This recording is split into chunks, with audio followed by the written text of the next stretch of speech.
Rifki Mujadi di Balkon News. Di pagi hari yang cerah ini, saya akan membawakan berita tentang Hari Pendidikan Nasional.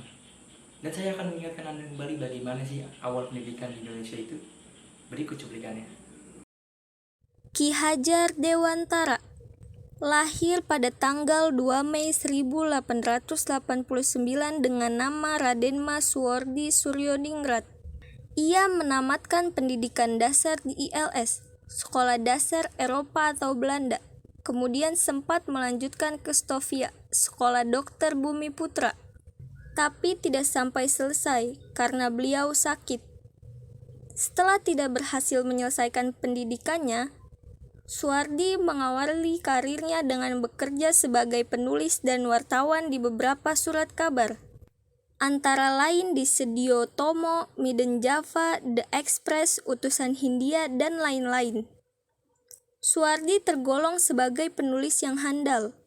Tulisan-tulisannya komunikatif, tajam, patriotik, sehingga mampu membangkitkan semangat anti-kolonial bagi pembaca.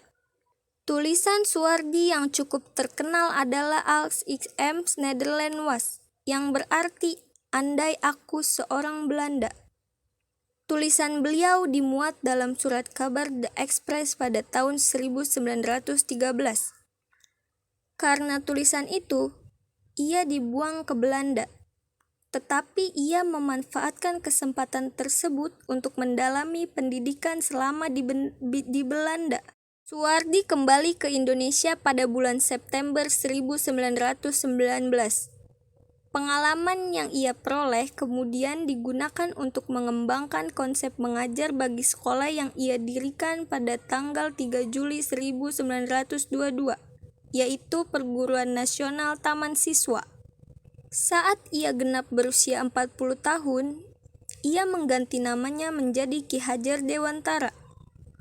Ia tidak lagi menggunakan gelar kebangsawanan di depan namanya. Hal ini dimaksudkan supaya ia dapat bebas berdekatan dengan rakyat secara fisik maupun jiwa. Semboyan dalam pendidikan yang dipakainya kini sangat dikenal di kalangan pendidikan Indonesia.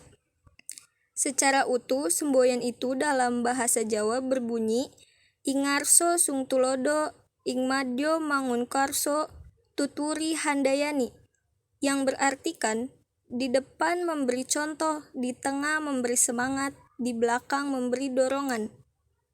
Semboyan ini masih tetap dipakai dalam dunia pendidikan Indonesia hingga sekarang. Ki Hajar Dewantara meninggal dunia di Yogyakarta pada 26 April 1959 dan dimakamkan di Taman Wijaya Brata. Nama Ki Hajar Dewantara tidak hanya diabadikan sebagai nama seorang tokoh dan pahlawan.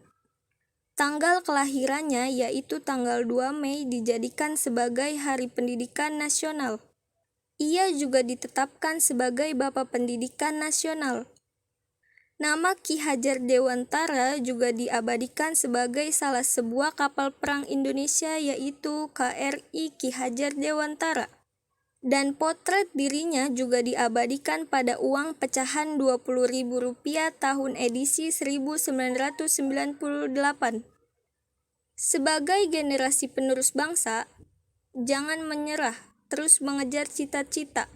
Ketika gagal, kembali bangkit. Meskipun di tengah pandemi COVID-19 ini, kita tetap harus semangat, tidak boleh mengeluh agar kita bisa melalui masa yang sulit ini. Sekian berita pada hari ini, semoga bisa bermanfaat bagi pemirsa di rumah. Tetap di rumah saja dan memakai masker ketika keluar rumah. Sampai jumpa kembali di berita selanjutnya.